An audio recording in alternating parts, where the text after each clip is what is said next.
property information that we pulled from the public records. You also see a sheet for notes, and there's also going to be a feedback sheet in there. We really appreciate any feedback that you folks can give us. We're always looking to get better and see how we can better serve any of you. I also want to start with our Dennis from First American Title. They provided dinner tonight, and he'll come up and say a few words. Sure will. Mr. Traveler. Oh, Traveler, sure. I'll take that. Good evening, everyone. How's everyone doing? Fantastic. My name is Dennis Park. I'm with First American Title as their business development executive. And we got 6 different branches throughout Oahu, but we are a Fortune 500 company. Hopefully you guys have heard of us. I'll give a quick commercial. Founded in 1889. Fun fact, we insure Disneyland. Yeah. So what we do, we're the neutral third party when it comes to real estate transactions. So we facilitate the purchase contract, take orders for it. And it is important on who your title and escrow company that you work with is. There's a whole bunch out there, but we are the largest in the nation. And your agent can probably tell you more details about the importance of working with someone that is reputable. But some fun things to know as a consumer on your side, we don't charge for like mobile notaries, or you could also deposit your checks digitally. I think a lot of other companies you have to like cut a physical check or something still. So we have a lot of technology on our side. But just big shout out, thanks to the Ihara Team for always letting us help out these events. Yeah, of course, of course. The best. Yeah, thank you, Dennis. Let's give a round of applause. Yeah, First American Title, they've been so good to us. We've been through many, many title companies, and they just provide the highest level of service. And yeah, so thank you very much, Dennis. I'd like to also introduce our team. So we'll start here with Ryan Mori. He's a listing manager and buyer's agent on our team. We also have Haoli. She's our events coordinator. We have James. He is client relations, and he does ISA, so inside sales. He makes a lot of our calls. We also have Victoria. She's a listing manager on our team. We have Randy Ihara. He's a buyer and listing agent on our team as well. And we have Rihanna. She's our office manager, or she takes care of all of the things that keep our company going. But yeah, without further ado, I'll go ahead and introduce Dan Ihara. So he's the CEO of the Ihara Team. He's been top 100 for over the past 19 years. We've just surpassed $1 billion in sales, and that's something we're super, super proud of. Not many agents can say that. We've also served over 1,500 families over the years, and we're 100% successful in closing over 300 1031 exchanges. He's a leader of Keller Williams Real Estate Planner. He's a nationally recognized coach and trainer, and like he likes to call himself, 62-year-old surf rat. And he's going to be a soon-to-be author of the book Debt, Taxes, and Family Destruction. So without further ado, Dan Ihara. Thanks, Jay. I don't know, did anybody watch baseball? UH baseball? UH baseball. JJ was on the baseball team. He played left bench. No, just joking, just joking. I use that all the time.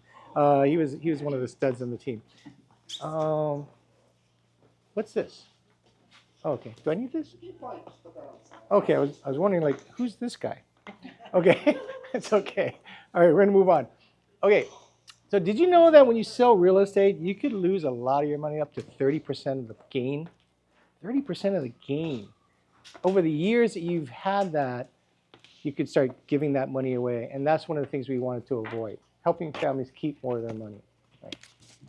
So imagine what you could do with all that money. Right? Well, you can help your family out, maybe buying a home, right? Or maybe help the kids or grandkids with college tuition. College tuition now is so darn expensive, $60,000 and up, right? Or maybe paying off debt. Maybe somebody's got a mortgage on their home and they want to pay it off, or simply just simplifying life, right? Minimizing the amount of work that you're doing when you really don't really want to. Or maybe it's you want to spend more time with family, Family matters to us, and those moments in time are things that the family no one can ever take away from you. Right? The world can take money and material things and properties from you, but they can't take memories. Right? And then also just to reduce stress. Most of our clients are over the baby boomer age. Typically, they're either my age or older. most of our clients that have amassed wealth over time, and they just want to minimize stress, right? Like, why have it? And then many are really trying to think about creating a legacy, something that matters to them, for the people that matter to them in their family, in their life. So have you heard of a family who fought over real estate after my mom and dad died? Anybody? Why does that happen? We all know it happens, right? But why? You know, this organization called Aging Options said 70% of families are going to lose their wealth through estate battles. 70%. Those are bad odds, right? Those are really bad odds. And so the question really lies is, why does that happen? So how many of you own real estate? Okay. And how many of you have a trust? Okay. So do you know what happens if you don't have a trust? It goes to probate, right? Probate's a horrible thing. Horrible thing for a number of reasons. One is if you don't have a trust, that means you didn't tell the world what you want to do with your wealth.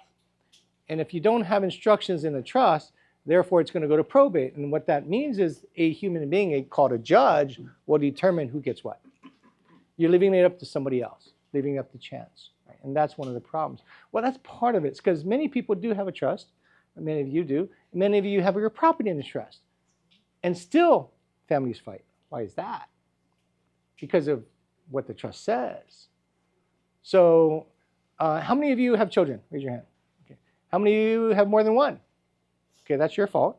I was not there, and you and somebody else had to go to all time one day, right? But that's not the point. The point of this is, upon your demise, your kids are going to have to share it.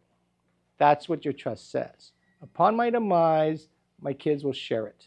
How do you share real estate? You don't. Right? And so I ask the same question to all of our clients, or if you have more than one child. If you only made one, you're lucky, right? You did it right. Right? Because you never have a problem. Once you make more than one, now there's a decision. So here's the question. Are all your kids alike? Do they think alike? Do they act alike? Are they in the same economic phase of life? Well, if the answer is no to any of those questions, your family will likely be a statistic. And so it's up to you. You can be reactive or proactive, your call. I'm suggesting you be proactive. And today we're going to talk a lot about what that could look like for you and your family. So there's 8 steps to avoid capital gains tax and prevent family destruction. And we're going to walk you through each of these 8. Number 1 is just make a decision to take action. And most people actually just never get out of gate on step 1. They just don't. Right? Number 2 is understand what you own. Right? Not only the address, but what it is and what it's doing for you and what it could do for you. Number 3 is decide who gets what when you're gone. And that's what the question I ask all of my clients is, at the end of the day, when you're gone, who gets what? And it's really weird because I talk about death all the time. I talk about death every day. It's kind of weird, right? Why do realtors talk about death every day? Because there's 2 guarantees in life. And in the world of real estate and in every profession, they tell you never to use the word guarantee, right? You can't guarantee anything, right? You can't. Well, I'm going to show you that you can. There's 2 instances that I can guarantee you things are going to happen in your life. The first guarantee is, I guarantee you there will be a day, one day, there will be a day that you and I, we're going to leave this planet. Yeah, we're going to die one day. That's a guarantee. Can we agree to that? Yeah, we're all going to die one day. So that's the first guarantee. The second guarantee is, upon the death of the last 2 of the surviving spouses, that's the day of transfer of wealth. So what's your plan for that day? If you know what's going to happen, what's the plan? Well, the problem is most people don't have a plan. They put it in the trust and they think the trust is going to solve all their problems. And funny thing, it doesn't. And there's no real solution in the world today until we became more aware of what's going on. And we created plans for people. Plans so that at the end of the day, when you're gone, your kids will love each other forever. Because have you ever had a family, you ever heard of a family that had a family dispute and it went down generations? Yeah. Cousins don't talk to each other. Why? Because their mom said their brother was a bad person. That's typically how it works. And that's really unfortunate. And I'm on a national mission to keep families together. Some of these folks in the back here traveled a long ways just to come to this class. Some over 5,000 miles to learn this. Some of you just walked down the street. Right? So good for you. My point in the matter is that we create plans because it matters. If your family matters, then you need to create a plan. Would we agree? Okay, cool. So creating a pre-inheritance plan to prevent those family disputes. What if you could do that? You ever heard of a pre-inheritance plan? Very few people talk about that. The concept is out there. It's like a big cloud. We don't know what that looks like, but I'm going to show you today what it could look like. How do you prevent the family dispute and minimize taxes along the way? Right. Number 5 is explore strategies to avoid the family disputes. We'll talk about how you could potentially avoid them. Right. Number 6 is learn ways to avoid capital gains tax. Capital gains tax is the #1 enemy to generational wealth. Right. And almost inevitably, I've been doing 1031 exchange seminars for 2 decades, right, 20 years. And inevitably, somebody comes up to me and says, Dan, I wish I met you sooner. What do you know what they're telling me? They paid the tax. Because they sold real estate and because they wanted to sell it, but nobody educated them on this consequence involved called capital gains tax. Because the real estate industry doesn't teach it. Yeah, your realtor, if you've used one in the past, doesn't know enough about it and isn't educated about it and doesn't ask the right question. Right. One of the questions we ask is, do you understand what your capital gains tax liability is when you sell real estate? Well, realtors don't ask that question. How come? They don't. Well, because they weren't taught to ask that question. We're not educated to ask that question, nor do they understand how to measure it. Right. But really the reason is it doesn't impact the realtor's commission, does it? No. That's why they don't ask it. We're going to ask it all the time. Because our job, we believe, is to protect you and your money, not worry about our money. Consider what it does to you and your family. Right? And we're going to talk about that and ways to avoid it. Number 7 is determine the best options to create a legacy that you desire, but really taking action today so you can guide yourself into a real estate advisor. That's who we are. So remember the word stockbroker, right? We all knew stockbrokers, right? And then all of a sudden, that word changed to financial planner. It morphed from an individual that did a transaction to a person that had a holistic approach, a caring approach. That's where we are today. This is the movement we're in today. We're in the movement of changing the way people see a realtor to, yes, you can have a realtor like a stockbroker that's just going to make a sale and care about themselves and their money, or a real estate wealth advisor that's going to care about your money and have a holistic approach around how do we care for you and your family for generations to come, not just through the length of the transaction. And we're going to talk about that today. Today, at the end of this, you're going to have a lot of questions. You're going to have a lot of maybe curiosities around what could be done. And you'll have an opportunity at the end to book some time with me. And we're going to donate some time for those who are here if you want to sit and chat about what that situation could look like. Okay. So step 1, make a decision. Why don't people take action? Well, because they don't even know what their options are. See, we were told you buy real estate and you hold it until you die. Right? That's the option that the world tells us. But they don't tell you that there's other options. So today we're going to cover some of those options that could be beneficial to you. Or they believe that the trust solves everything. Right? It's in the trust. I talked to so many people who said, what's your plan? So don't worry, it's in the trust. It's safe. Well, yes, it's safe from probate. 100%. It's safe from probate. And if you made more than one child, well, I don't know. The odds are not good. It's 70%, right, are fighting. Right? Or they're just afraid of upsetting family members. They're afraid of what the kids will say. They're afraid of what their spouse will say. They're afraid of what family might say and think about what you're trying to accomplish. Or they just they're in a house that they shouldn't stay home. They know they should move, right? They know there's a better option, but they just got stuck by their stuff. They got too much stuff, right? They bought stuff over the years and they collected it, and guess what? They never threw it away. Did anybody know anybody with too much stuff? It's a pretty common thing. Well, because this generation, keep in mind, this generation came from the Depression, or they were the product of a generation of depression. And in that days, we didn't throw stuff away. You could use that tofu container one day. The teachers are the worst, right? Because you could use that one day. And so you start collecting stuff and collecting stuff and collecting. Don't look at each other. Don't look at each other. No, there's no judgment here, okay? I'm just saying reality is this is why people come to us, because they get stuck. And we help people get unstuck. Or they just don't want to pay capital gains tax. They say, I'm not going to sell anything. I'm going to die with my stuff. My kids will figure it out. The data says it doesn't work out so well. Odds are bad, 70%. But really, most don't realize that real estate is really wealth. They don't know what they could do with it. Right? See, we see real estate differently than most humans do. See, most humans see, let's say if they had an investment property, they see it at a house with doors, windows, and a roof. It's a house that somebody could live in. And we see it differently.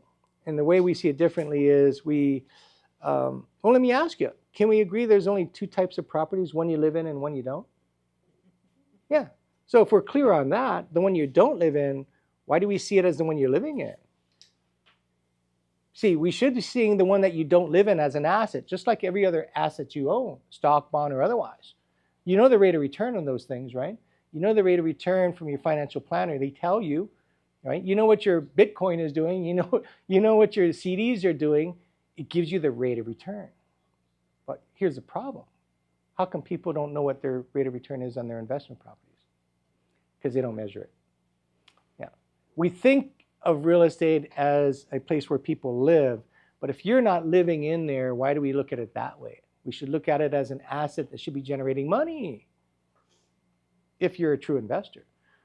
Or, again, there's only two types of humans in the world. There's a real investor or there's a philanthropist. Somebody who cares about their tenant more than they care about themselves. Hey, no judgment. There's a lot of people out there. Like we had little Johnny. He's been a tenant for a long time. He's a good kid. He's 55 years old, but he's been there 30 years. So he's a good kid. Right? That's a philanthropist. They care about little Johnny, the guy that when he leaves his place will never think about you. Why do we do that? Because we want easy. It's the easy button. We don't want to mess up the cart because if he leaves, I got to go find another tenant. But we're really not looking at it like a true investment. And so we suggest that if you have properties that you do not live in, you should see it through the lens of an investor. And we'll teach you how that works. So number two is understand what you own, right? And really the question is my property appreciating or depreciating? Up until the last couple of years, though, I could say it was always, everything was appreciating. But over the last few years, we noticed that's not the case. And it's not the case in certain types of properties. The properties that are depreciating today are condominiums, old condominiums. I tell people, from people that are not from Hawaii, I said, you know how you can tell those buildings? Watch the old Hawaii 5-0. The old Hawaii 5-0 had cranes. Those buildings were built in the 70s. How old are they today? They're 50 years old or more. And we all know what happens when we get older. Things start to fail. Not only do we get gray hair, but things start failing. And you got to have a colonoscopy every once in a while, right? To check your waste system. It's just like a building. It's the same thing. Right?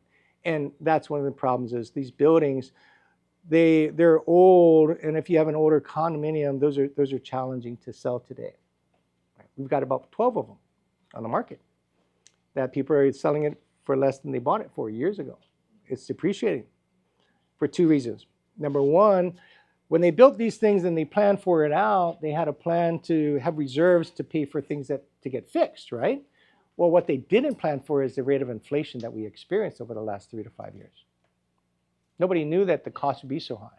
So they didn't budget for it. Therefore, they don't have a reserve. Therefore, they got to ask you for more money. Whether they do that, they increase the maintenance fees or they have an assessment, one of the two. And then the next thing that happened over the last 3 years was the insurance rates have risen. Have you guys noticed what your insurance rates look like? Has it gone up or down? Significantly up. Sometimes double, right? Well, so if your expenses go up but your rent doesn't, what happens to your asset? It's depreciating. And we don't consider that often. So we analyze everything. When you meet with us, we're gonna do an asset performance test on all of your assets to determine how it's performing. We'll show you. We'll show you what it's doing. And then you get to decide. Do you want to keep that and keep losing money, or do you want to get rid of this and make money? Your call. You get to choose. And then I ask the question, what's your cap rate? What's your cap rate? Right. Well, they don't even know what that is, most people. It's a capitalization rate. It's a way to measure the performance of an asset, a real estate asset, right? And so we'll talk about what that looks like. But we'll measure yours, and we'll tell you what it looks like. Then you get to decide. I can tell you today, when we ask people what their cap rate is, most people don't know. In fact, everybody that I asked didn't know, except one guy said he had 5%. He was wrong. He had a 2% cap rate. So what we're seeing today is 0 to 2 to 3% in the state of Hawaii. It's poor. It's poor. And if it's not something that's appreciating at a high level, there's probably other ways for you to build wealth. And we'll show you how that looks.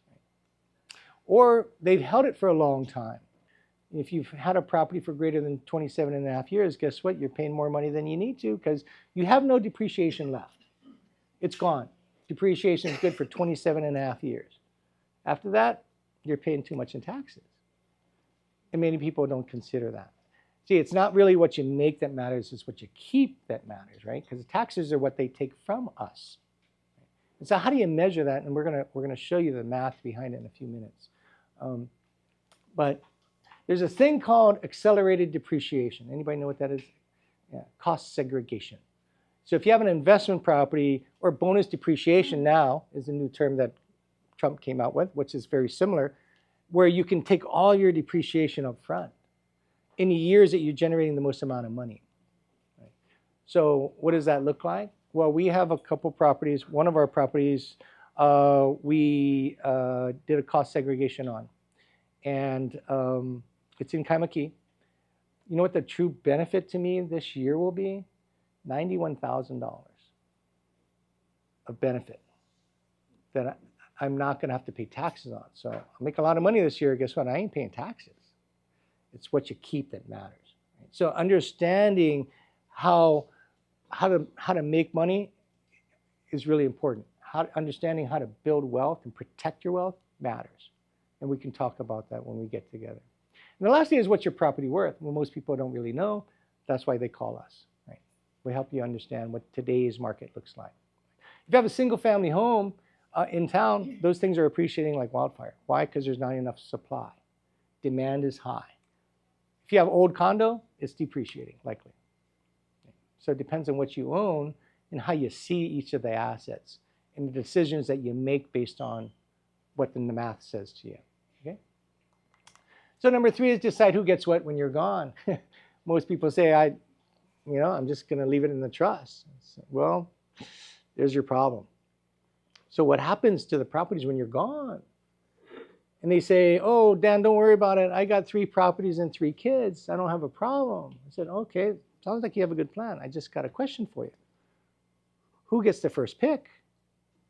Or should I say, who do you love the most? And at the end of the day, when you're gone, remember, you're dead now. What are your kids going to think about the guy that got the best property? That guy did something bad to get it. You've just created resentment within your own kids, and you didn't even know. And it's too late because you're dead. Can't do anything about it. You just created a divide in your own family. The people you love the most, you did not create a plan so that they love each other. I only talk about this because this is my last 20 years of my life. I've had almost every day a conversation with families that are fighting. Yeah, and I do family dispute resolution. So if you have a dispute, let me know. It's not the most pleasant job that I have. It's one of the many. But I go in and I fix families for you. Yeah, it's not an easy job. And it's not always successful. But I'll be happy to do it because I care. I care enough to help you get through your life struggles. Right? And then, does your trust keep your property safe? Well, clearly not. Right? There is a way to do it. There is a way to do it. If you put a time frame by which the trust has to be executed, meaning the property has to be sold, that's one simple solution. Right? let's say you have a number of properties, a number of kids, and you say in your trust that upon my demise, within 24 to 36 months, you're going to pick a number, that it must be sold. That's in clear instructions that the trustee must follow. But most places that I see, I look at a lot of trust documents, thousands of them, and it doesn't say that. You know why? The attorney doesn't want to put that in there. They typically don't. They don't want to be tied to the responsibility of making the family sell something when they don't want to. So what you could do is you could say, these properties, my trustee is responsible to sell the assets and spread it out within all my heirs equally within 24 months. So the trustee has a job to do, and he's got to fulfill those wishes. And so nobody can argue with them, right? But if you don't put a date on it, that's where the problem comes. Because somebody says, I want to sell, the other person says, I don't want to sell. That's where the problem is. They don't agree. Or they don't agree on the realtor. Or they don't want to agree on the color of the paint that they're going to put on the house. There's a lot of reasons why these things happen. The other reason it happens is, can we agree? You guys got siblings? Anybody got siblings? Can we agree there were hurts and offenses when you were young? Yeah, every family has them. There were hurts and offenses. And those things rise to the surface. And then what happens is when a parent passes away, that's when the emotions rise to the surface. And then those real emotions of way back when you were, hey, you stole my truck when I was 5. Yeah, they come to the surface. And now they're fighting over real money. Money that matters to them and their spouse and their kids. So sometimes the disputes, not because of the brother and sister, it could be because of the in-laws. You deserve to get this. We should get that. Hence the dispute. And those are big problems. So how do you divide it? Fairly, but not equally. That's one of the concerns families have. So creating a pre-inheritance plan is one solution. What if we could help you create a pre-inheritance plan such that your family never fights, such that you don't pay capital gains taxes, right? This pre-inheritance plan is a proactive strategy that was created for property owners just like you. And, well, oftentimes they're 60 and up, right? Baby boomers and their parents. And it's designed to prepare the transition of wealth around those assets, but before you're dead. That's why it's called a pre-inheritance plan. You can create a designed plan so your kids never fight before you're dead. And this is what we're trying to accomplish around the country. Last year, I traveled 167 days. I left my home to travel and speak and train. This year, I cut it back to 130. Pretty good. But the reason for that is I'm on a national mission. These folks that traveled all over the country to come here to train with us today and this week is because they care about people in their market. And most realtors, I got to be honest with you, they want to make money for themselves. That's why they don't ask you if you know what your capital gains tax is, because it doesn't impact them. But that's why these folks will. And we're going to make a change in the industry all over the country. And realtors will. We're going to start to see the difference in the movement in them. Right? So the goal is to preserve family harmony, right? Making sure your family loves each other, but also minimize taxes. I tell my clients that my ultimate goal is to eliminate capital gains taxes such that it never touches your family's life. That's the goal. Isn't that a lofty goal? Well, guess what? I do it every day. You know how I do it? Because I know you're going to die one day. It's a fact of the matter. See, people don't like to have a conversation about death. Most people don't. I'm okay with death because I know where I'm going and I'm good with that. I truly hope that you are as well. But the point of the matter is that's when the transfer of wealth happens, upon the last surviving spouse. And if you're afraid of having that conversation, then you're gonna have a problem. You're gonna avoid something that feels uncomfortable because it's uncomfortable. We also want to avoid probate, right? Making sure every one of your real estate assets are properly funded in a trust. Did you know you can have a trust and you can have real estate and they could be disconnected? Because your attorney builds a trust, but you still got to fund that trust. And if you don't fund it, it's not in the trust, which means it's not protected, right? when I first got into real estate, I didn't realize this. Like, what do you mean? I thought I spent $3,500. How come my attorney didn't do that for me? Because that's not his job. It's wild, right? You think it is his job. It's not. The other is ensuring that wealth is transferred efficiently and intentionally the way you want it to be transferred. That's the goal. And that way, at the end of the day, when you're on your deathbed and you're in hospice and you can look back and say, man, I was a good steward of wealth. And that's our goal, is to help you be the best steward of wealth that you can for the people you love the most. And when you get to that point in life, yeah, happiness will arrive. You'll feel content, you'll feel peaceful, you'll have less stress, knowing that your kids won't fight. And that's the goal, right? So here's an example of a pre-inheritance plan. Mom's a widow, and mom and dad bought a home a long time ago, and it's worth a lot of money. They spent, $125,000 on a building, and guess what? It's worth $4 million today. Yeah, it appreciated significantly. There's a lot of our clients that have built wealth just because they lived long enough. They owned it long enough. Right? And so now they got a $4 million property, and mom doesn't want it anymore. She's burdened. She's worried about the tenants. She's worried about the trash. She's concerned that her insurance guy said that they're doubling her insurance. And now she's looking about, man, we're not even making much money as we did before. I don't want it. So she goes to the CPA, and the CPA says, don't sell it because there's this thing called capital gain tax. So it's going to cost your family a lot of money. It's going to take a lot of your wealth. So don't sell it. Just keep it until you die. Now she's stuck, right? She's like, man, I want to get rid of it, but my CPA says don't. But I don't know what to do. So she comes to me and she asks, what do I do? And I said, well, do you need the income to sustain the life you desire? And she goes, no, I don't need the income.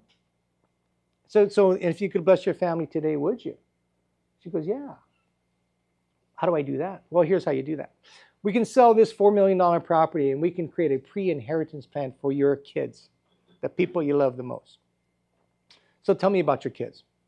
She goes, well, George is a good guy. He did really well. He's got a good job.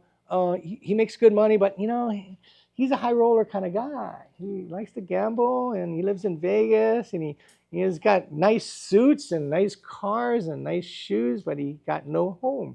They say in Texas, right? Big hat, no cattle. Right?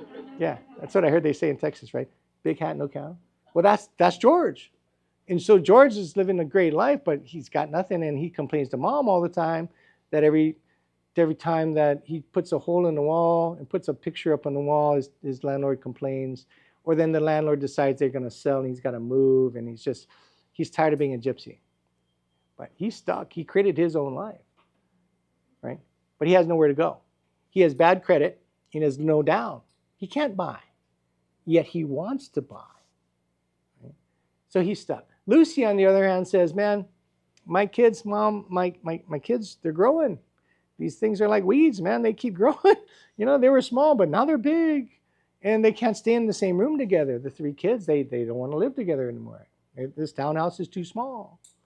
I want to buy another one, but I can't leave my 3% interest to go to 6% interest, and I can't pay more money. I'm kind of stuck. See, mom is listening to her kids, and she's feeling the burden that her kids are dealing with. Mom doesn't have a solution until she meets us. So we say to her, would you like to bless your kids? They say yes, right? And then, so I said, well, here's what we do. Let's get them all together. So some are living on island, some are not. We get them on Zoom, and we say to them, I got good news for you. Mom has made a decision to bless you all while she's alive, to create a pre-inheritance plan. And you should see some of the kids. Some of the kids come in like, why am I here? When I see pre-inheritance plan, they go, oh, what's that? That kind of sounds good. Their shoulders go back, their ears peek up, they pay attention. But prior to the word pre-inheritance, they don't want to talk to me. Like, why am I here?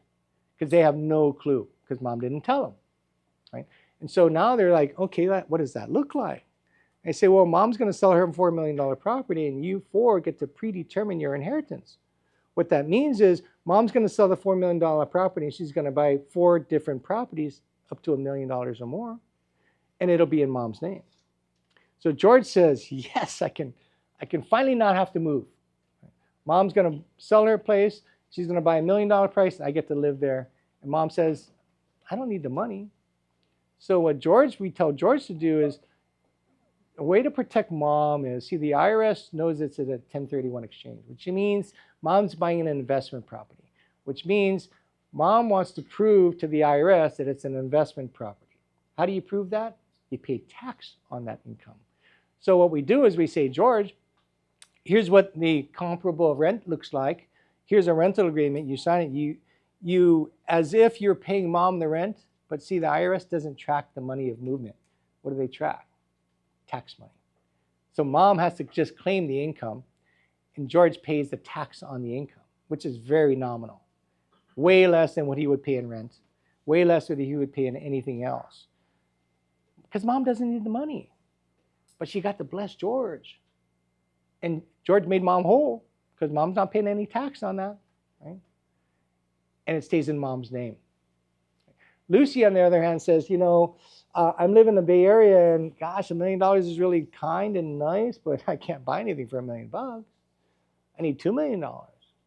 So we ask her, hey, Lucy, can you get a mortgage for the other $1 million? She goes, yeah. What mom does is she blesses Lucy with a down payment of $1 million. Lucy takes the mortgage for the other $1 million. Lucy has the $2 million home that she could never buy before, but today, mom blessed her. She now co-owns it with mom. Lucy has to take out the mortgage on their investment loan. And Lucy wants to do the same thing as pay the tax that mom would pay. This is how you white label things that you make sure that you don't get audited. We've got audited in our career 3 times. We got audited because we made too much money. And it's a horrible thing to go through. We do not want that for our clients.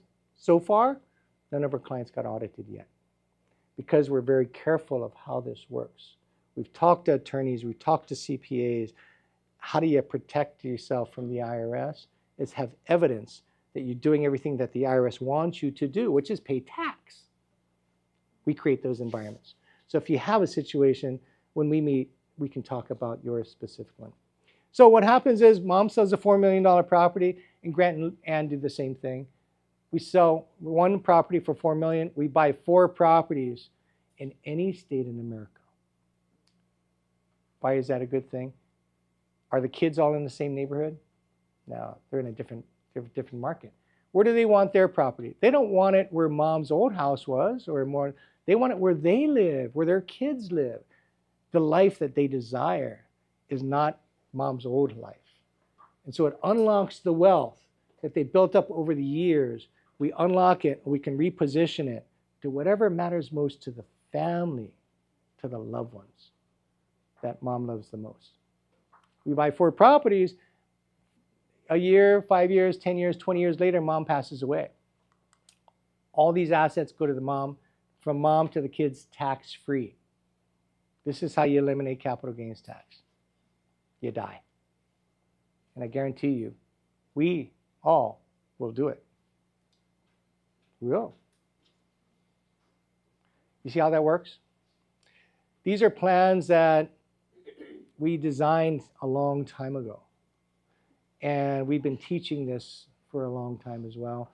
I actually taught this class. I did a continuing education class for the Financial Planners Association of Hawaii, because they needed to learn this. And now they asked me to travel the country and teach all the financial planners around the country how to do this. Because it's about stewarding wealth, right? What good is money if it's not doing your family the good that you want it to do? It's nothing. It doesn't do any good. So think of real estate as not just a house with doors and windows. Think of it as an asset that if you could unlock it, what would you do with it? Because money is good for the good it does. What good do you want to do? Let's say you don't have kids. You could actually donate it. Okay? You can do it. Send it to a charitable remainder trust. We can help you with that too. You could put your name on a building in the University of Hawaii if you wanted to. Okay? You could fund a new football stadium if you wanted to. You could do things like that. But when mom passes away, there's no tax. There's no burden of owning the property. There's no capital gain tax. There's no family dispute. And she blessed her kids. She taught her kids and grandkids how to build wealth before she died. Why? because look what happened. She did the 1031 exchange, bought $1 million each, right? So they all had transferred a wealth of $1 million. They never touched the money. It was in real estate. But what happened over the 5 or 10 years that mom stayed alive? It appreciated. This is how you teach the next generation to build wealth. See, the world doesn't have a class on, there's no university that teaches you how to build wealth. You know one? Is there a class you can take at the University of Hawaii? No. There is no class about building wealth. There is none. But we truly believe that that's what matters. When you want to create a legacy for your generations, the futures to come, kids and grandkids, we're open to it, to teach them how to build wealth. So many of our clients say, hey, can you talk to my kids and my grandkids? I say, absolutely. I'll be happy to. Yeah, be happy to. See how that works? This is a pre-inheritance plan. This is just a simple example. And there's many ways to slice this, many ways.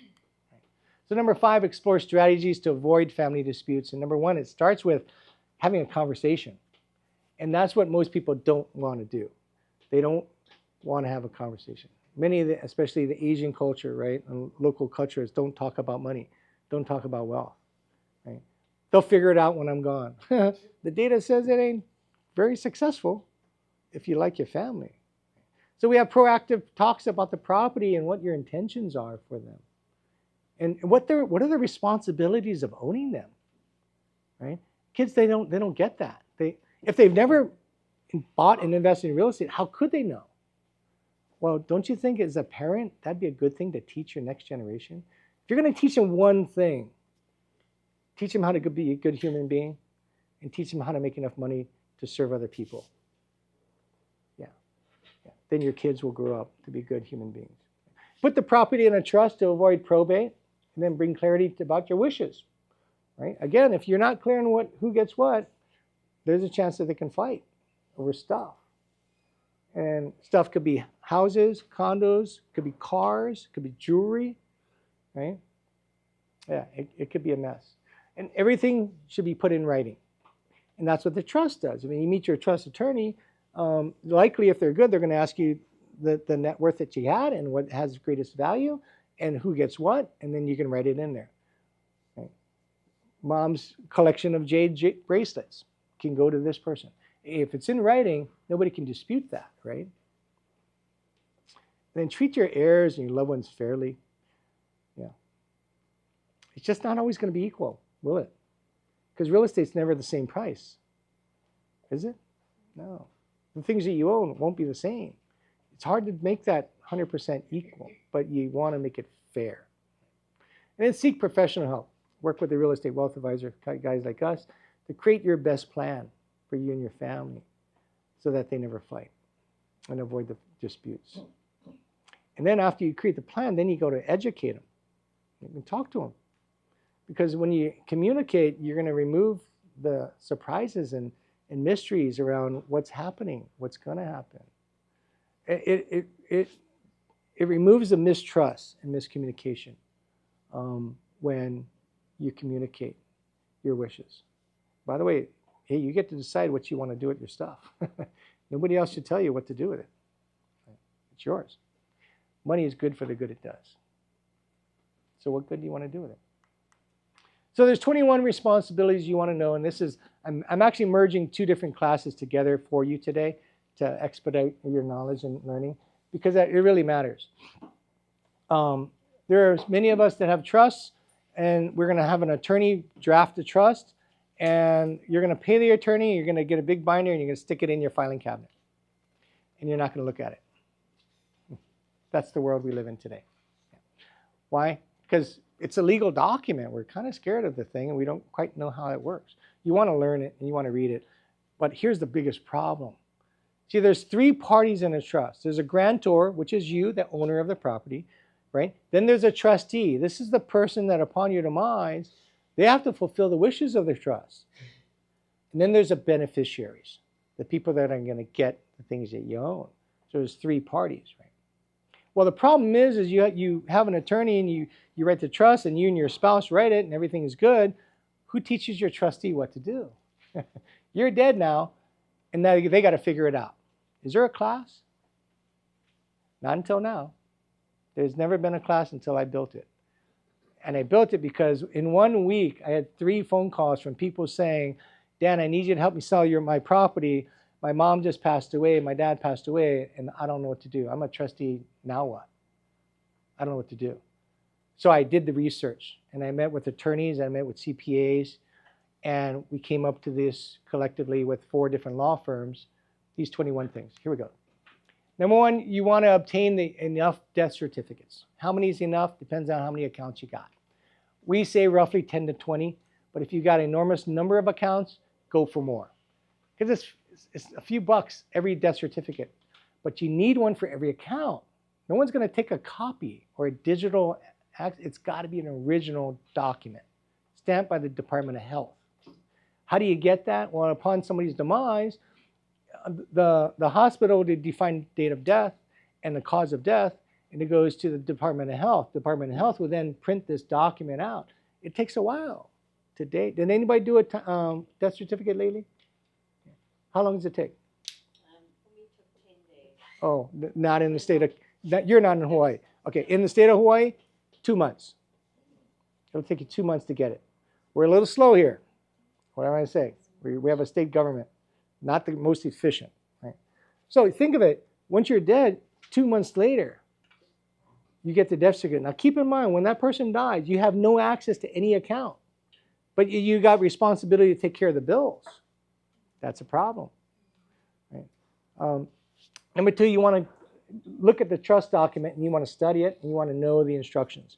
Your trustees should know what their job is. Can we agree to that? So are they? I can tell you 99% of people never do. It's a surprise. Surprise, I'm dead, and here, good luck with you. This is your job. Yeah. That's a bad day for them. Not only is it an emotionally bad day, but psychologically it's going to be a bad day because they got a job that no one ever trained them to do, and it's a really tough job, and I'm going to tell you how tough it is in a second. Number 3, you want to get a record of accounts of all their banks, financial institutions, credit unions, retirement accounts, and you're looking for a beneficiary designation. Because if there's a beneficiary designation, then it's clear on who gets what. Right? So here's a tip for you.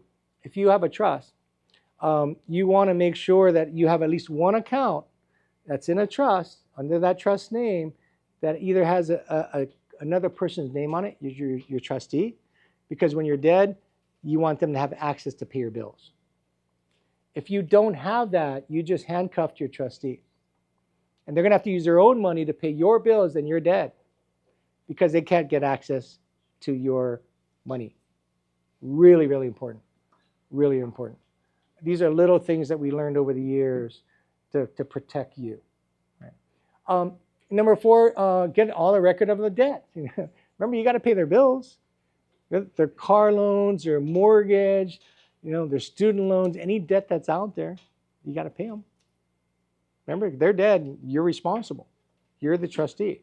Right. Get a copy of all the insurance policies, like their life insurance, their disability, their long-term care, Medicare, homeowners insurance, car.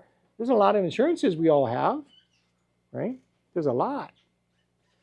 Well, why is that important? Because it could mean money to you. Well, here's the thing. So how many of you have life insurance? Okay. So what happens when you're gone? What if your beneficiaries, your loved ones, can't find your life insurance document? Or if they don't know who to call? You don't have a bank, you don't have your account. There's no magical place you can say, hey, somebody died, can you just give me money? It doesn't exist that way. But the world doesn't plan for this. Financial planners don't teach you this. Yeah. I'm teaching this because real life scenarios that I've experienced. One of my friends has a very prominent business. If I told you the name, you would know it. It's a global company. And his parents both died about a week after each other. They both had $1 million life insurance policy. And I'm out at the park because I surf with this guy all the time. And I said, he was telling me the story. I said, Dan, man, my parents had $1 million policies and I can't find it. That basically $2 million just vanished out of his family's life because he could never find the life insurance documents. He knew they were paying it. He can't find it. So if you don't know, if you die and you have a life insurance, $1 million life insurance policy, but your kids, You never told them about your account, right? The company, the phone number, and the account number. That money just vanished. You invested all this money and it's gone. That's how insurance companies make money, because they plan on you not knowing how to do this. Let me take a side note. There's where's the boys? What's it called? Not trustworthy. Trustworthy. Trustworthy is an app that you can get. That's a electronic filing cabinet. I have it, and it's changed my life. We don't have the code for the trustworthy. Huh? Okay, so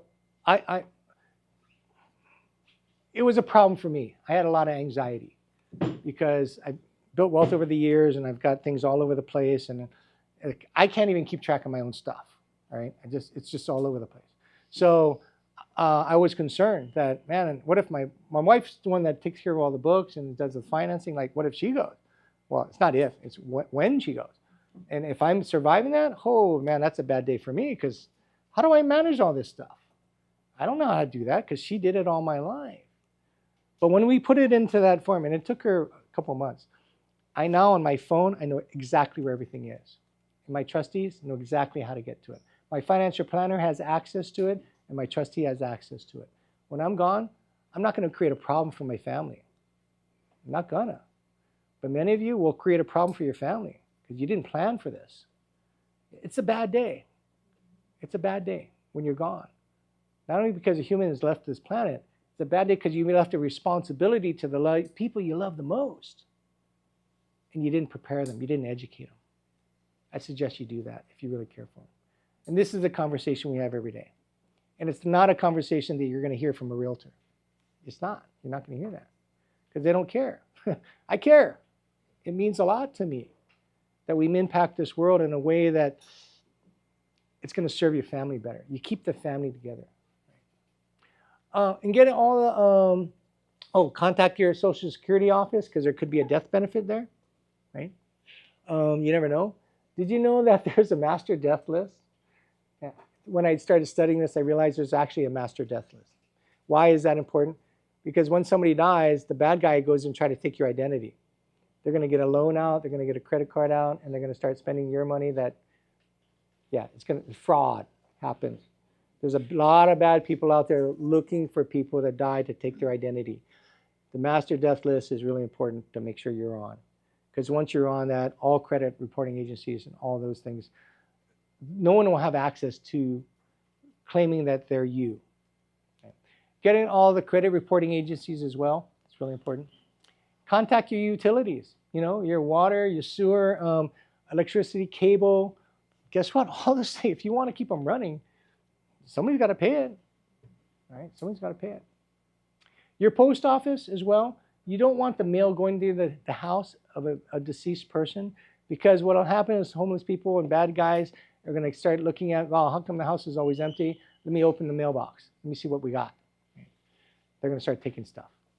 And bad guys can use that stuff for bad intentions. So what you do is you just forward it to your house. Just don't let mail go to that house anymore. Only thing that goes there is the junk mail. We don't care about that.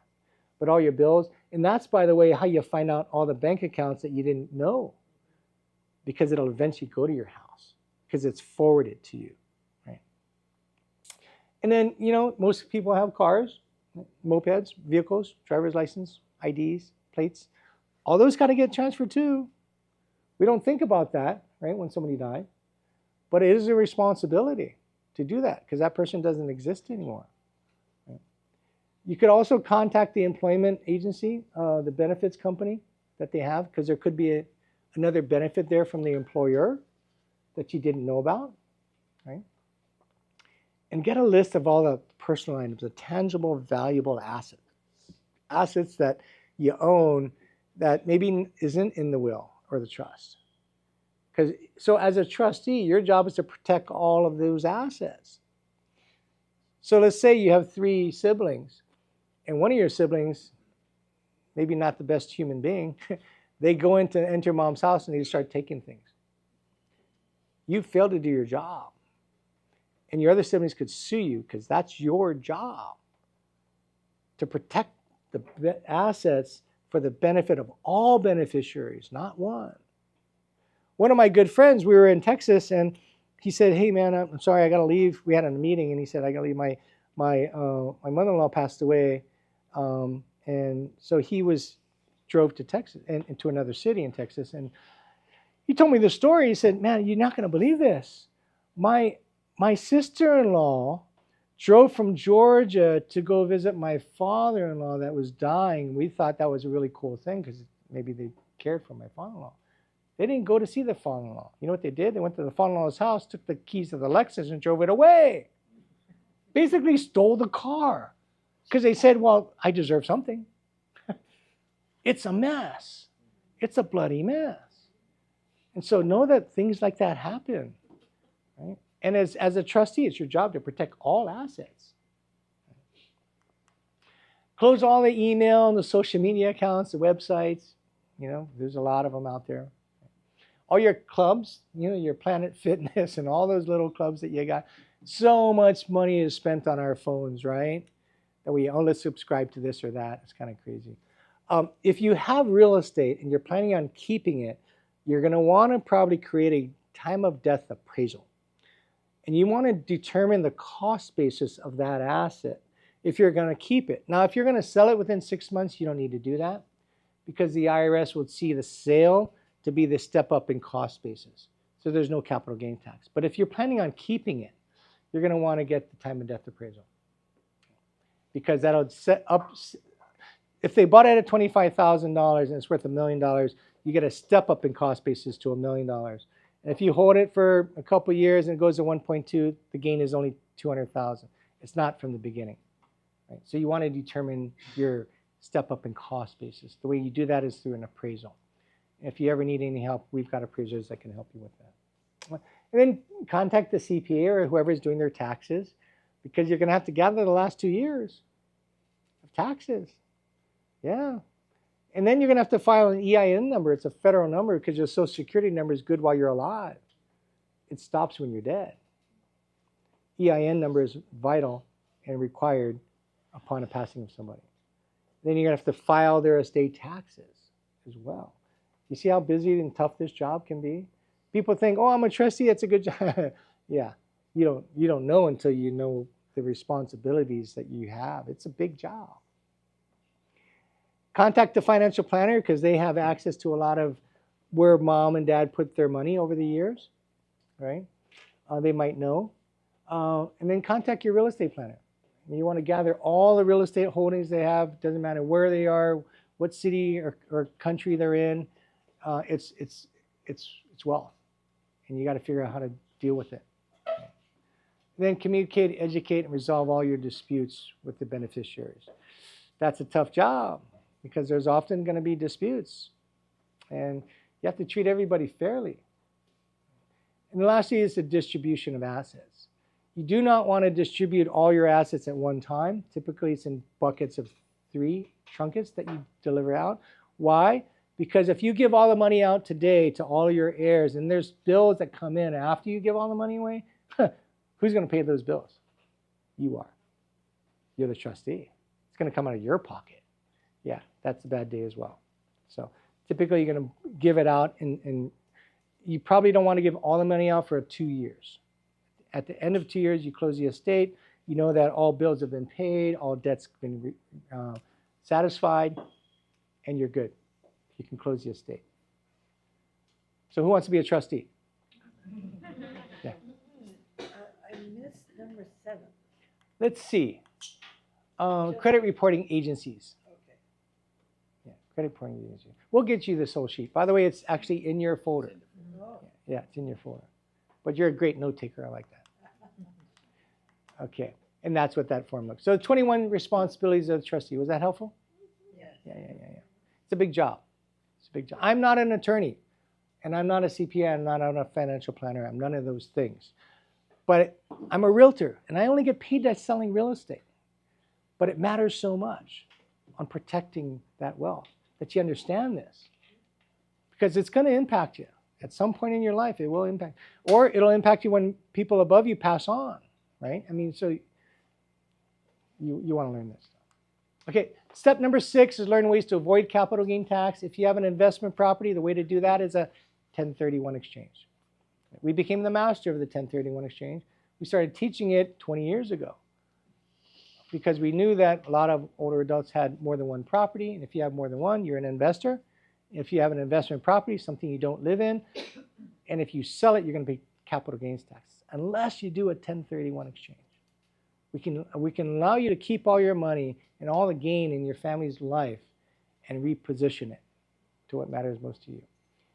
Why? Because there's this thing called a step-up in basis, and what that is that you get the value, the cost basis is what you bought it for or what the value that it was transferred to you at.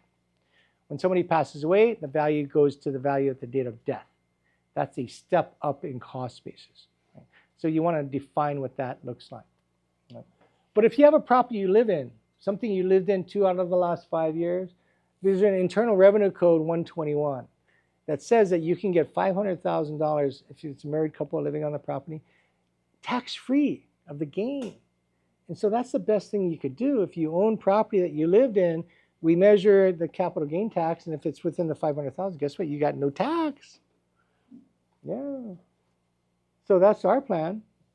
We bought a property for $500,000. We sold it for $1 million. Why? Because I knew I didn't have. Every dollar above that, I'm going to be paying tax on. Why would I want to do that? So I sold it and I bought another one. I upsized. I bought it and upsized. Right. And then, like we talked earlier about a charitable remainder trust. If for families that they don't have loved ones or their loved ones are taken care of, and they have a philanthropic heart and desire to serve others, you could do that. I'm one of 2 realtors that is assigned by the University of Hawaii Foundation under their charitable remainder trust. And we sell properties for the foundation. The way it works is you could donate an asset, let's say it's $1 million for round numbers, you don't want it anymore. There's no tax in donating it. So number 1, you skirt all the taxes. Right? Number 2, you don't own it anymore. And number 3, they're going to take that asset, they're going to sell it, and they're going to put it in a vehicle that generates money for you, and they're going to give you money until you're gone at a rate of about 5%. You make money. Oftentimes you'll make more money than you're making today with no burden. But at the end of it, you can earmark it to whatever matters most to you. If it's the cancer research or it's the UH baseball team, so be it. Whatever your heart pulls you to.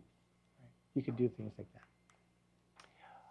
And if you do a 1031 exchange, we actually have a way we can save you over $1,000.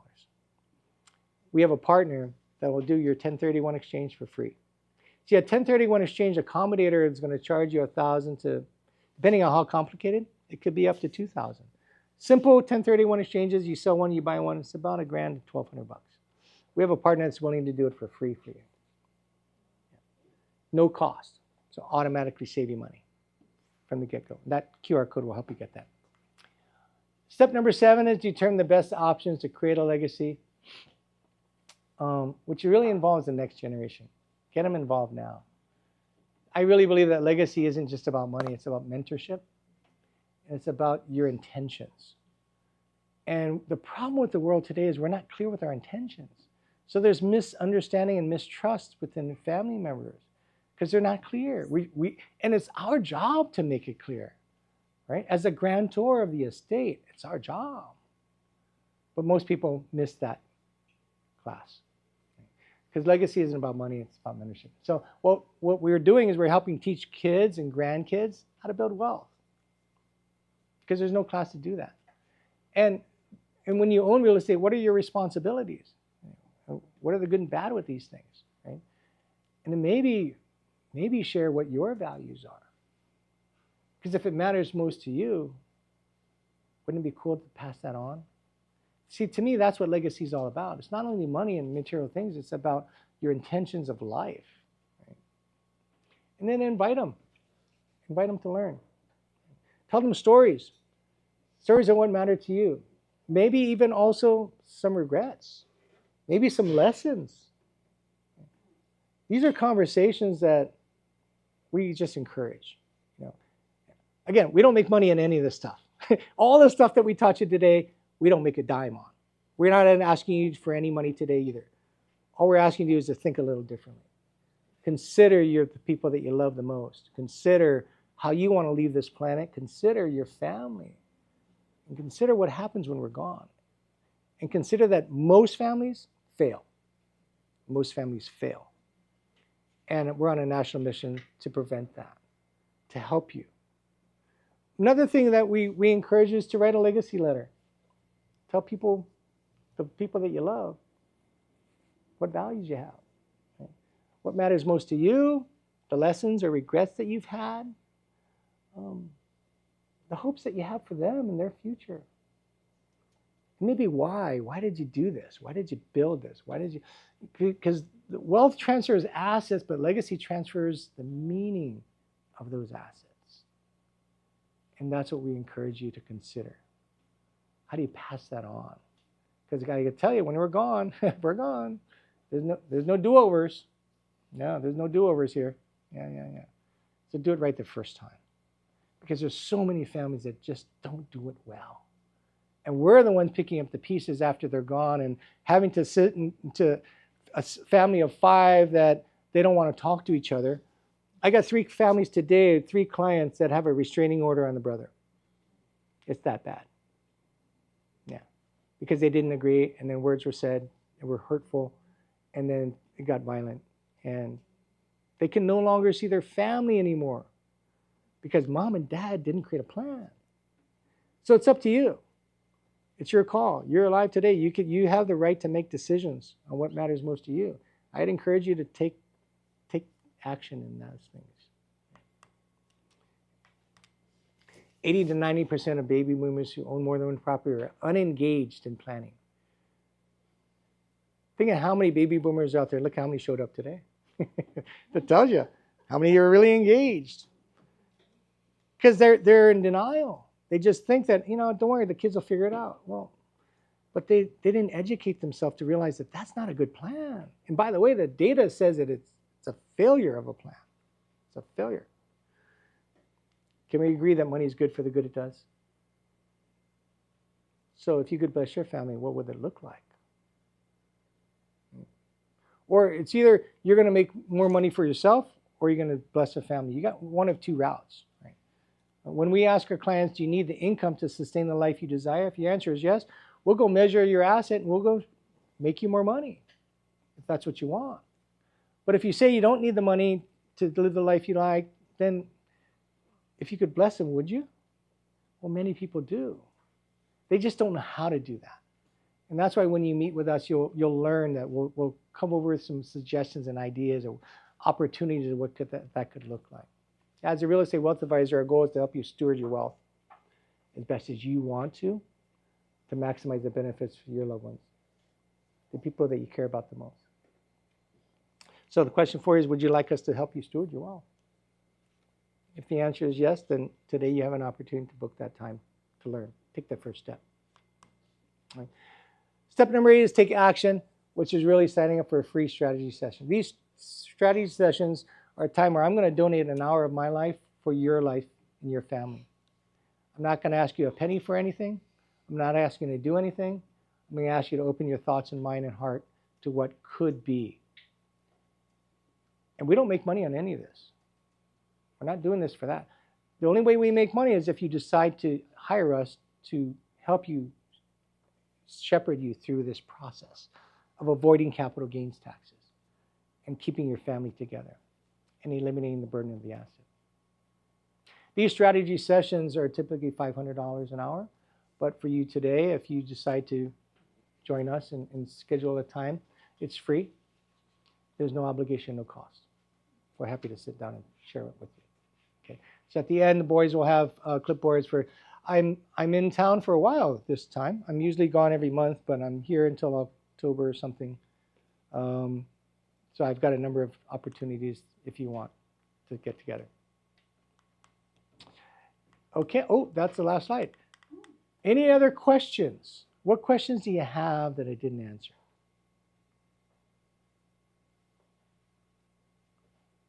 Was it everything you thought, or do you have questions? Huh?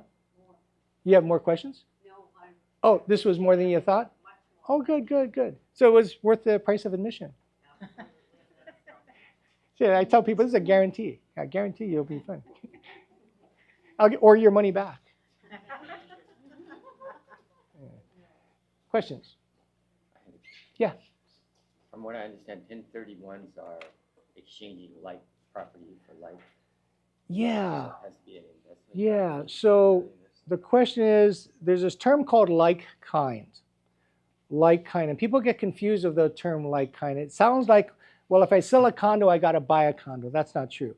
Like kind means it's real estate in the United States. That's what like kind means. And it has to be fee simple. Yeah, that's it. In the United States. You can't do it in the Philippines or Japan, and it's in the United States. As long as it's fee simple real estate, you can do it. So you could sell a shopping center and buy a theater. You could sell a condo and buy a trailer park. You can do things like that, as long as it's real estate in the United States. There's a lot of ways to do this. Yeah, a lot of ways. But it has to be an investment property, right? Good question. Does it have to be an investment property? It's something that you did not live in 2 out of the last 5 years. Yeah.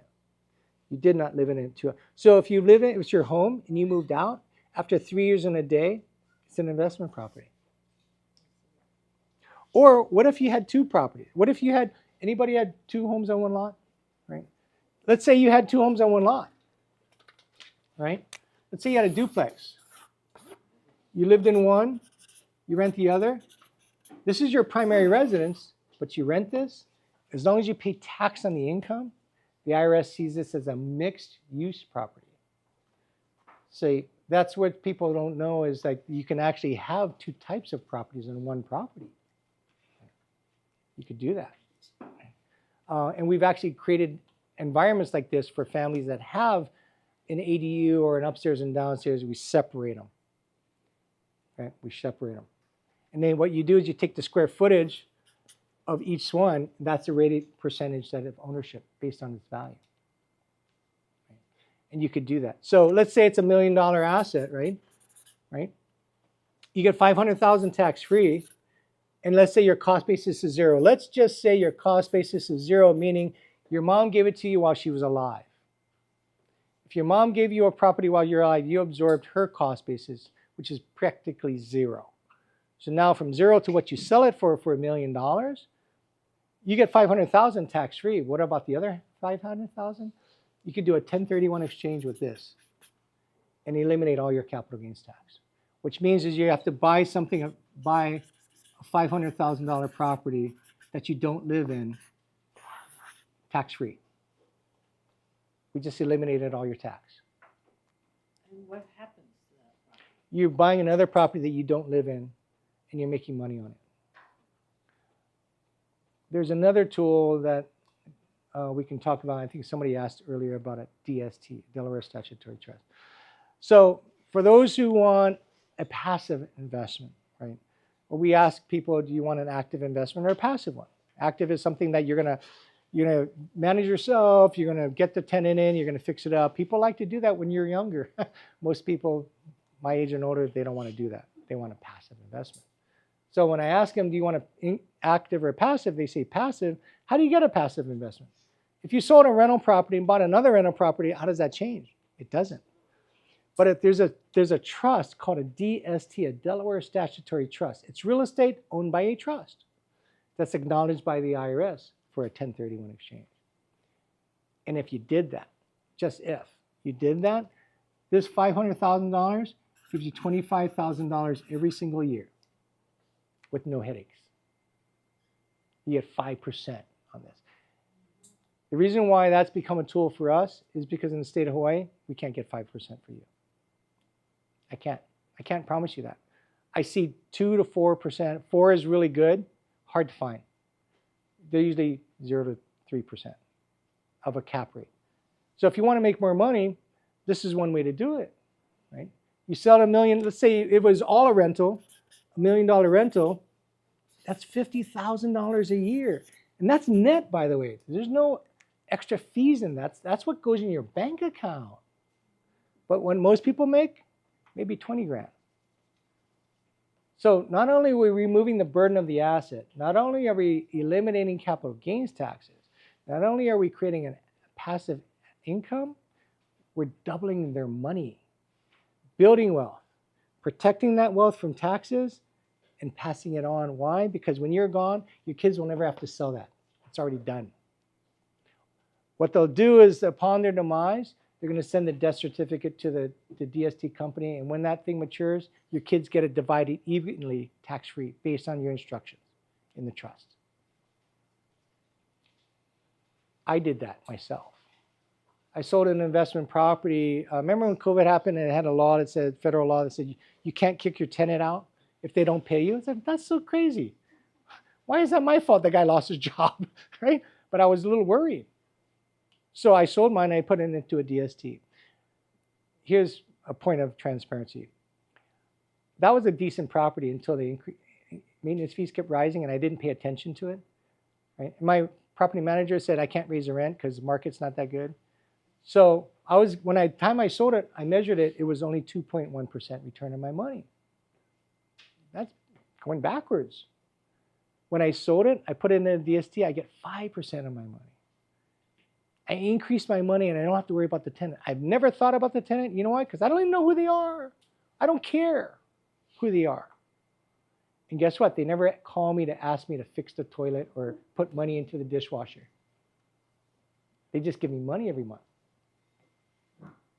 How do you know you're going to get that much money though? What's the... They have math behind it. They do these studies. They've been doing this since 2004 that most people don't know.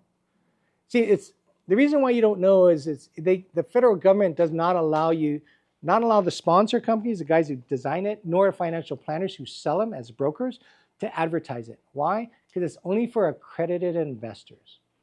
SEC, the Securities and Exchange Commission, oversees this. And what they say is you cannot promote this to everybody because it's not available for everybody. It's only available for people that are accredited. What's an accredited investor? And a person that owns $1 million of net worth outside of their home. That's our clients. But does it fluctuate No. at all? No. Not at all? No. So did you know the ESPN News Center is a DST? The Amazon warehouse in North Carolina is a DST. Right? There's hotels in Austin, Texas that are DSTs. A lot of assets are, this building could be one, but there are none in Hawaii because the land's too valuable. So if you have an investment property, what happens if you wanted to do that, but you had a loan on it? So they have another, so good question. So what if you have a loan on your asset? Let's say you have $1 million asset, right? You have $1 million asset, but in this asset, you only got $500,000 of equity, and then you have a loan, $500,000 of debt, right? In this example, let's just say it's, for round numbers, it's 50-50. Right? There are DSTs on the market today. So right now there's, I think there's only like 68 DSTs available in the entire country. Properties that are available like this, that are brought to the world by 50-something companies. So there's a finite number of these opportunities. And there's about 4 of them that have leverage. So there are DSTs that have built leverage in. They have non-recourse loans, right? Non-recourse loan is you don't have a mortgage, you don't even have a credit application. They don't care because they don't want your money. So what you do is we sell this through a 1031 exchange, and we buy a DST with a 50% loan to value. So what you get on this, you get $25,000 a year. And your debt stays there until you die. When you die, debt goes away. You just take your equity. Yeah. And financial planners don't even understand this. And they're the ones that have access to it to sell it. So that's why I'm training them. Because it's a tool. It's a tool that most people don't know because the government doesn't allow them to market it, to sell it. But the leveraged DST, that's how you get out of debt. Now, there's another step. Let me take you one step further. This might be a little confusing. The problem with the DST is they're going to hold this for 3 to 5 years, maybe 7 years. At the end of that, they call that maturity. They're going to sell it. They're going to make money on it, and they're going to give you your money, right? But then you're going to have to do another 1031 exchange, right? Because you're going to have, if you don't, you're going to take the money, you're going to pay tax on it. So you got to keep doing this until you go. They say swap until you drop. I didn't make that up. Don't blame me. But there's a term, right? Swap until you're going to keep doing. You're going to kick the can down the curb until you're gone. Well, there's another asset you can buy that solves that problem.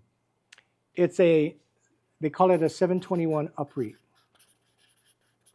What that is, it's a real estate investment trust. You know what a REIT is? A real estate investment trust. See, the difference is, though, a real estate investment trust, you can invest directly into, but the IRS does not acknowledge it for a 1031 exchange. So you cannot do that directly. What you have to do is you have to sell your property, right? And buy a DST that is already pre-planned to use the 721, by the way, is a tax code that goes up to the REIT. That's why they call it 721 UPREIT. Once it gets to the REIT, you get 1% more in a return, so you're getting about 6%. You're making more money. You'll never have to do a 1031 exchange again. It stays there until you're gone. And when you're gone, your kids send the death certificate to the UPREIT company. Within 90 days, your kids will get it divided evenly the way you want it. You eliminate the family dispute, and you eliminate the burden of ever doing this again. You never have to, and you make more money. Ladies and gentlemen, you can double your money and not have to worry about the dishwasher or the leaky faucet or the insurance rates going up. None of that all that stuff goes away. I did it myself. So, there's a lot of turmoil in values and markets and things. These UPREITs and 721s and there's some stability. Yeah. When you meet, so if you decide to consider this as an option, we will meet with the guys that sell it they're out of Pasadena, California. There's nobody here that has this kind of knowledge. Right? There's just not. But they're out of Pasadena, California, and we'll get on a Zoom with them, and we'll ask all these questions that we typically ask. You'll ask your own questions. Our goal is to make sure before you sell, you're confident on the replacement. See, that's what's easy about this, because then you sell, you don't have to worry about a replacement property. We get to predetermine what it is. No stress on your 1031 exchange. Zero stress, because we already know the replacement. You already know how much money it's going to make you.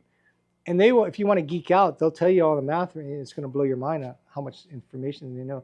Because they've studied everything. They've studied the economy. They studied the supply and demand of rent. Some of these are, mine is 3 apartment buildings in 3 different states that I own.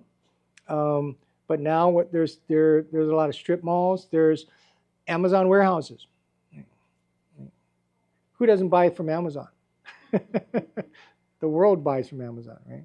Well, these warehouses are all over the country. We got one here in Staten Island that was bought out. They bought our property. But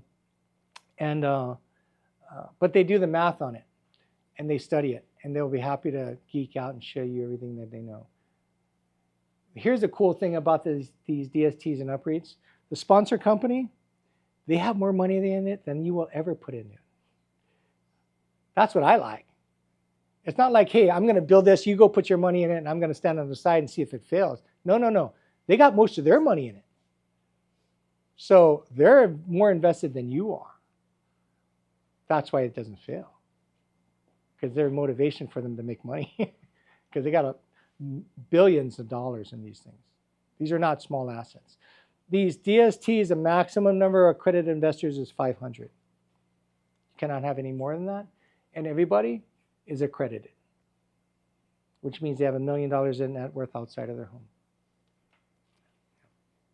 But these are solutions for people when you want to remove the burden of owning real estate, if you want to increase your debt, if you want to not pay taxes, and if you want to make it easier for your kids, because they're going to divide it for you.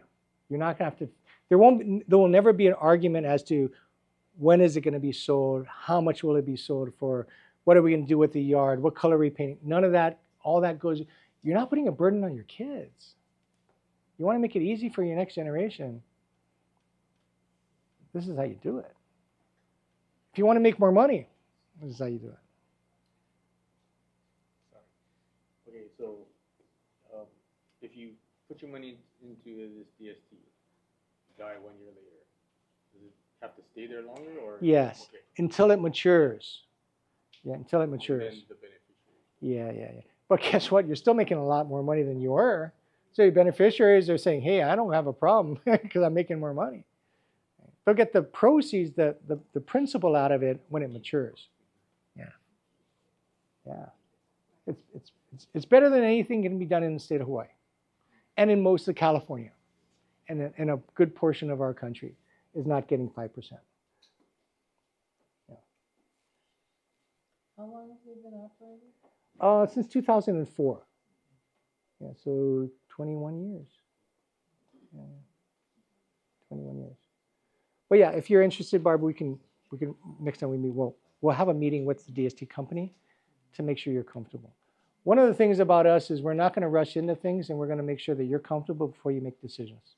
That's our promise. And also, we have to be ready to move out, and we have to have lived with our separation 2 years. Yeah, so let's just say you have a primary residence, right? And you've lived in all your life. So, but you want to take advantage of the 2 tax codes, right? The Internal Revenue Code 121, which is your $500,000 of tax-free of a primary residence. You also want to take advantage of the excess gain that you have, right? Because you only get $500 tax-free, right? So